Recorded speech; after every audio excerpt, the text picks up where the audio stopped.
আমি বাংলায় গান গাই, আমি বাংলার গান গাই। আমি আমার আমিকে চিরদিন এই বাংলায় খুঁজে পাই। আমি বাংলায় দেখি স্বপ্ন, আমি বাংলায় বাঁধি সুর। আমি এই বাংলার মায়া ভরা পথে হেঁটেছি এতটা দূর। বাংলায় আমার জীবনানন্দ, বাংলা প্রাণের সুর। আমি একবার দেখি, বারবার দেখি, দেখি বাংলার মুখ। বাংলায় আমার জীবনানন্দ, বাংলা প্রাণের সুর। আমি একবার দেখি। আমাদের সবার শ্রদ্ধেয় অধ্যাপক খালেদ তার সভাপতি বক্তব্য রাখবেন। পরম শ্রদ্ধেয় প্রধান অতিথি, বিশেষ অতিথি, সম্মানিত আলোচক বৃন্দ, সুধী মণ্ডলী, আমি কোনো বক্তৃতার বক্তব্য কিছুই রাখবো না। যথেষ্ট রাত হয়েছে এবং আপনারা যথেষ্ট শুনেছেন, এর উপর আর কিছু যোগ করা আমার কিছু নেই। আমি শুধু আনুষ্ঠানিকভাবে এই অধিবেশনের সমাপ্তি ঘোষণা করব। তার আগে শুধু এইটুকু বলবো যে আমাদের প্রফেসর কবির চৌধুরী আমাদের সামনে সারমর্মটা আজকের যে আলোচনা সভা সারমর্ম তুলে ধরেছেন, তার ভিত্তিতেই আমাদের এগিয়ে যেতে হবে। আরেকটি কথা আমি শুধু বলবো যে চেতনার সঙ্গে আরেকটু যোগ করতে হবে। সেটি হচ্ছে সেই দিন ৭১-এর মুক্তিযুদ্ধে কিন্তু একটা জিনিস সবচেয়ে বেশি কাজ করেছিল, সেটি যে প্রত্যেকের মধ্যে বিভিন্ন রকম দল মত থাকা সত্ত্বেও সেই দিন কিন্তু সংগ্রামের দিনে আমরা সমস্ত কিছুকে বাদ দিয়ে এক জায়গায় ঐক্যবদ্ধ হয়েছিলাম একটি নির্দিষ্ট লক্ষ্যে। আজকে সেই সংকটময় মুহূর্তে আমার মনে হয় ওই যেই চার নীতির মূল ভিত্তিতে সমস্ত কিছু যদি আমাদের মধ্যে বিভ্রান্তি থাকে, সেই সমস্ত বিভ্রান্তিকে সমস্ত কিছুকে সাময়িকভাবে চাপা দিয়ে ঐক্যবদ্ধ হয়ে আমাদের মোকাবেলা করতে হবে। যদি সেই ঐক্য আজকে আছে, সেই দিনের কিন্তু সেই চেতনা ছিল বলেই সেটা সম্ভবপর হয়েছিল। এবং সেই চেতনার ভিত্তিতে সংবিধান রচিত হয়েছিল, সেই একই চেতনার ভিত্তিতে সেই দিন পর্যন্ত সেই ঐক্য প্রতিষ্ঠিত ছিল বলে সেই সংবিধানের ৩২ জনের মধ্যে আজকে বড় লজ্জাও লাগে আমি একজন ছিলাম না স্বাক্ষরকারী সেই প্রণেতাদের মধ্যে। আমি দুঃখ লাগে সেই সংবিধান যখন দেখি, আমি সেই দিন ৭২ সালে বসে যে সংবিধান আমি প্রণয়ন করেছিলাম, সেই সংবিধানের রূপ আমি আর দেখি না। সত্যি আমার লজ্জা লাগে আজকে। আমি মনে মনে বলি যে আমি তো বিজয়ের পরাজয় গ্রহণ করে চলেছি। অতিরিক্ত অনেক বিষয় আমরা আলোচনা করি, অনেক অতীত এবং বর্তমানকে নিয়ে অনেক কিছু আলোচনা করি। সেই কারণে অনেক সময় অপ্রাসঙ্গিক জিনিস আমরা আলোচনা করে থাকি। যা হোক, আমরা একটা জিনিস আজকে আপনাদের সামনে জায়গা হয়েছে, যেটা বক্তাগণ আলোচনা করেছেন। আমার কাছে মনে হয়েছে আদালতের সামনে উকিলগণ তাদের নিজ নিজ ক্লায়েন্টের পক্ষ থেকে তাদের বক্তব্য পেশ করেছেন। আমরা তাদের বক্তব্য শুনেছি, আপনারা শুনেছেন।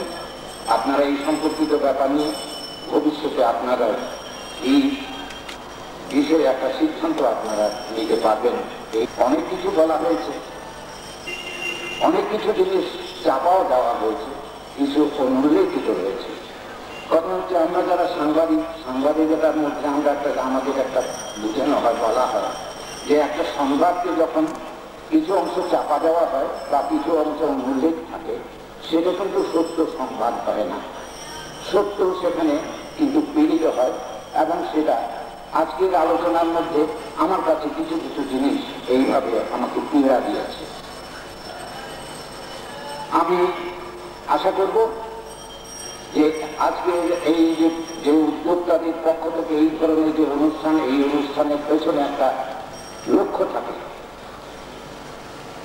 এই মুক্তিযুদ্ধের গবেষণা কেন্দ্রের একটা লক্ষ্য আছে। লক্ষ্যটা হচ্ছে যুদ্ধ সম্ভব, এটা আমার ধারণা। তাদের একটা লক্ষ্য হচ্ছে আমরা অতীত আমাদের জানা, বর্তমান আমরা দেখছি, অতীত এবং বর্তমানের সমন্বয়ে আমরা ভবিষ্যতের একটা সিদ্ধান্ত আমাদের নেব। এই জন্যই এই সমস্ত অনুষ্ঠান।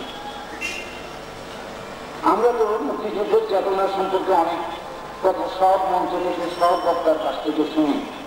আমাদের অবস্থা এমন হয়েছে, মুক্তিযুদ্ধের চেতনার কথা শুনতে শুনতে এখন আমরা প্রায় অচেতন অবস্থায় এসে দাঁড়িয়েছি।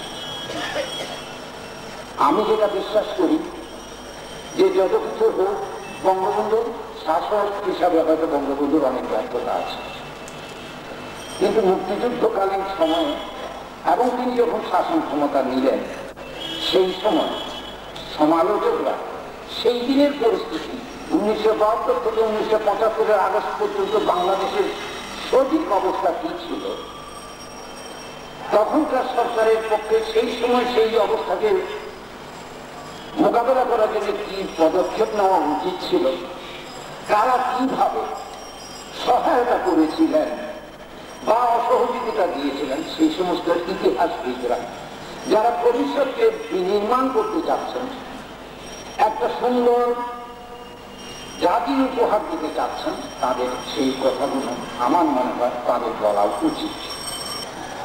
এইভাবে সত্যি কথা বলার সাহস দরকার। সেই সাহসের জন্য সেই চরিত্র নেই বলে আজকে বাংলাদেশের নেতৃত্বের অভাবের কারণে বাংলাদেশের সম্পূর্ণরূপে আজকে কনফিউজ। এই টোটাল কনফিউশন থেকে যদি আমাদের উঠতে হয়, আমাদের চরিত্রের প্রয়োজন। যিনি যে কথা বলবেন তার ব্যবহারিক জীবনের মধ্যে তার প্রতিটি স্তরে তার প্রতিফলন করতে হবে। যদি না থাকে তিনি মুনাফেক দিয়ে জাতি কোনো দিনে দিয়ে যেতে পারে না। আজকে যে লক্ষ্যের জন্য আমরা চলেছি, আমাদের বুঝতে হবে সেই লক্ষ্যে উপনীত হওয়ার জন্য, আমাদের ভবিষ্যৎ নির্মাণের জন্য আমাদের একটা সিদ্ধান্ত নিতে হবে। যদি মনে করেন এই দেশে গণতান্ত্রিক একটা পদ্ধতি, একটা সুষম ব্যবস্থা, একটা শোষহীন ব্যবস্থা, সাধারণ মানুষের কথা বলার জন্য প্রয়োজন হয়, তাহলে সেই দিনে যদি নির্বাচন হয়, যারা নির্বাচনে অংশগ্রহণ করবেন কি করবেন না সে কথা আমি বলছি না। যদি সমঝোতার মাধ্যমে নির্বাচন হয়, কোনো কিছু হয়, যদি নির্বাচিত হয়, মেহরবানি করে করতে পারবেন সেদিন আপনার প্রতিনিধিকে আপনি প্রেরণ করতে পারবেন।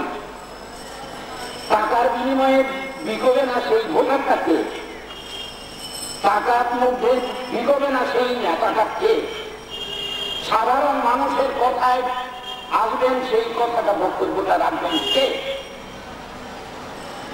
অনেক কিছু আমরা শুনেছি বঙ্গবন্ধুর কাছে, আমি শুনেছিলাম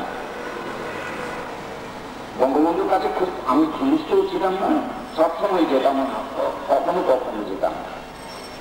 তিনি বললেন যে চাকরাই খাতুনগঞ্জে ব্যবসায়ীদের কাছ থেকে চাঁদা তুলো, তুমি যদি তোমার নির্বাচন করো তাহলে তোমার এলিজেন্সটা কি ব্যবসায়ী যাদের চাঁদাদাতা ব্যবসায়ীদের প্রতি থাকবে না বাংলা তোমার কনস্টিটিউন্সির প্রতি থাকবে? তা আমি বললাম স্বাভাবিকভাবে যিনি আমাকে অর্থ দিয়েছেন, সাহায্য করেছেন, তার প্রতিও আমার অধিকাংশ এলিজেন্স, তার প্রতি আমাদের সহানুভূতিটা বেশি হচ্ছে। সুতরাং তুমি তোমার কনস্টিটিউন্সির কাজ করতে পারবে না, বাংলাদেশের কাজ করতে পারবে না। সেই জন্যে তিনি যে বাকশাল করেছিলেন, যে বাকশালের কথা যেটা কোনোদিন ইমপ্লিমেন্টেশন হয়নি, যেটা সব কিছু সাধারণ মানুষ জানে না, অথচ যেটা সমালোচনা সবাই মুখ, সেই বাকশালের মধ্যে নির্বাচন সংক্রান্ত একটা বিষয়। মেহরবানি করে সেটা যদি আপনারা বলেন কি ছিল, আপনারা যখন বাকশালের সমালোচনা করেন, সে বাকশালের মধ্যে নির্বাচনের কি পদ্ধতিটা অনুকরণ করতে চেয়েছিলেন সেটা যদি জনসাধারণকে বুঝিয়ে দেন, তারপর একটা জরিপ নেন, তারপর বলুন বাকশালটা কি ছিল। তিনি কি এটা স্থায়িত্বভাবে করতে চেয়েছিলেন না কিছুদিনের জন্য করেছিলেন জানেন, অতটা বলবেন না। কেন অনেক কিছু আছে, ইতিহাস মানুষকে অনেক কিছুতে নিয়ে যায়। ইতিহাসের পরাক্রমায় সিদ্ধান্ত, এমন কেউ রাজনীতিবিদ, এমন কোন রাষ্ট্রনীতিবিদ নেই। আমাদের মুশকিল হলো কি রাজনীতিবিদরা রাষ্ট্রনীতিবিদ হন না, রাষ্ট্রনীতিবিদ হন না। অথচ পারফেক্টনেস যদি হয়, যিনি রাজনীতিবিদ তাকে রাষ্ট্রনীতিবিদ হতে হয়। তখন তাকে সেখানে শুধু উত্তেজনা সৃষ্টি করাটা চলে না, সেখানে একটা কিছু করতে হয়, যেখানে চিন্তা ভাবনা করে ভবিষ্যতে যেটা বাস্তবতা নিরিখে একটা জাতিকে চালানোর মতো পদ্ধতিতে যেতে হয়। সেই জন্যে আজকে আমাদের সেই সিদ্ধান্তটা নিতে হবে। আপনারা শুনবেন, আরো আপনারা সবাই বিজ্ঞ লোক। এখানে যারা আমরা উপস্থিত হয়েছি, আমরা কিন্তু সাধারণ মানুষের অন্তর্ভুক্ত নই, আমরা সবাই রাজনৈতিক কর্মী এবং রাজনৈতিকভাবে আমরা সবাই সচেতন, অত্যন্ত সচেতন। অতীতে আমাদের যেমন, বর্তমান আমরা দেখছি, ভবিষ্যৎ কি হবে সেইটা সম্পর্কে সিদ্ধান্ত আমরা বিতর্কিত নিশ্চয় গ্রহণ করছি। সুতরাং আমাদের মতো সচেতন মানুষ আমরা কিভাবে কি দেশটাকে কিভাবে আমরা করতে চাই, আমার সন্তানের জন্য কি জিনিস আমি চাই, কি বাংলাদেশ চাই, সেটা সিদ্ধান্ত নেওয়ার দায়িত্ব আপনাদের। উদ্যোগরা তারা সেই উদ্দেশ্য নিয়ে, সেই লক্ষ্য রেখে এই কাজটা করেছেন, তাদের আমরা সাধুবাদ জানাই। আমরা যারা আলোচনায় অংশগ্রহণ করেছেন, আপনারা যারা দীর্ঘক্ষণ ধরে শুনেছেন, তাদের সকলকে ধন্যবাদ জানিয়ে আপনাদের কাছে কৃতজ্ঞতা প্রকাশ করে, আমার জন্য যদিও বা আমার মতো এই বৃদ্ধ এবং অসুস্থ ব্যক্তির পক্ষে এতক্ষণ দীর্ঘক্ষণ ধরে এখানে বসে থেকে শোনা, এটা আমার পক্ষে বস্তুগত কষ্টকর হয়েছে। তবু আমি বলবো যে এই বয়সে, শেষ বয়সে যদিও আমার ভবিষ্যতে কোনো আশা ভরসা নেই, আমি যথেষ্ট উপকৃত হয়েছি। আপনাদের সকলকে ধন্যবাদ। এখানে আমাদের এই বছরের এই অনুষ্ঠানের সমাপ্তি ঘোষণা করছি। আমি বাংলায় গান গাই, আমি বাংলার গান গাই, আমি আমিকে চিরদিন এই বাংলায় খুঁজে পাই। আমি বাংলায় দেখি স্বপ্ন, আমি বাংলায় বাঁধি সুর, আমি এই বাংলার মায়া ভরা পথে হেঁটেছি এতটা দূর। বাংলায় আমার জীবনানন্দ, বাংলা প্রাণের সুর। আমি একবার দেখি, বারবার দেখি, দেখি বাংলার মুখ। বাংলায় আমার জীবনানন্দ, বাংলা প্রাণের সুর। আমি একবার দেখি, বারবার দেখি, দেখি বাংলা।